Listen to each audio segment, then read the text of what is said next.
तापर कि सब किछि नै बागर हला हां निज खुशी तो आपण माने खुशी तो जावे बहुत बहुत बहुत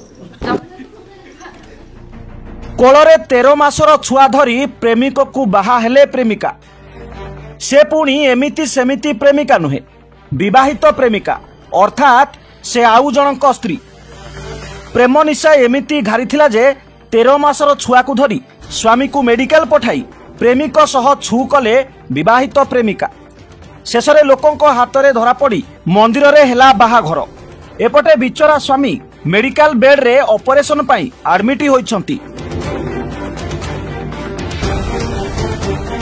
जलेश्वर ब्लॉक गोपीमोहनपुर पंचायतर 6 मौज ग्रामर कुंज बिहारी दत्तों सह बालियापाल थाना सुनारुई ग्रामर देवकुमार रणजित झील दीपिका राणी सह 2020 मसीह वैदिक रीतिनीति अनुसार बाहाघर होइथिला।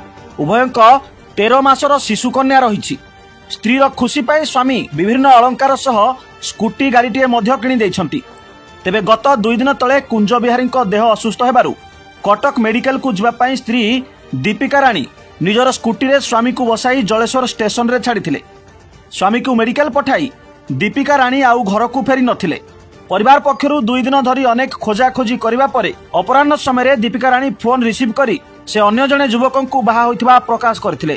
तेबे स्वामी कुंज बिहारी भुवनेश्वर नीलाचल हॉस्पिटल रे ऑपरेशन पाई एडमिट होई स्त्री सहित फोन रे जोगाजोग करी नेहुरा होई निराश होइथिले। बालियापालरू बापा माँ मध्य फोन रे अन्यत्र बाहा नहेबा को परामर्श देथिले हेले मध्य प्रेमिक पाई पागल होइथिला प्रेमिका। तेबे ग्रामवासी आत्मीय स्वजन दीपिका राणी को बहु खोजाखोजी कला परे जलेश्वर स्थित अनुकूल मंदिर पाखापाखि थिबा जानिबाकु पाई सेठारे उभय प्रेमिक और प्रेमिका को उद्धार करी आईन सम्मत बाहाघर करा जायथिला जाहाकु नै एबे अंचल रे चर्चा जोर धरिछि। दीपिका राणी रंजित दीपिका राणी रंजित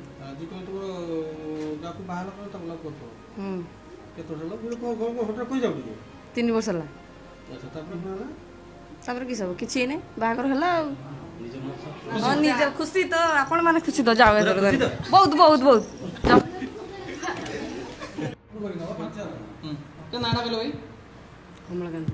अच्छा आज जो बाहागरटा हैला माने केमते कोन बाहागर हैला निज इच्छा रे बाहागर उभय परिवार राज्य छथि माने ये माने झियो को बाहाला ना विवाहित मोड़ा बाहाला झियो झियो बाहाला झियो तो ता छुआ अछि तो माने राज्य माने मोर एई अवस्था रे मोर स्त्री मते छाड़ी दे कि कॉल कर वो जीवन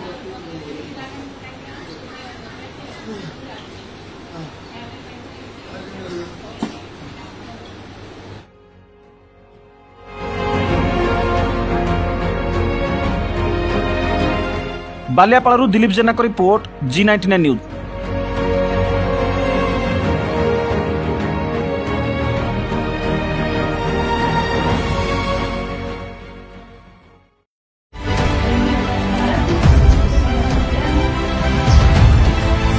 सपक्ष विपक्ष ऊर्ध्वे G99 न्यूज।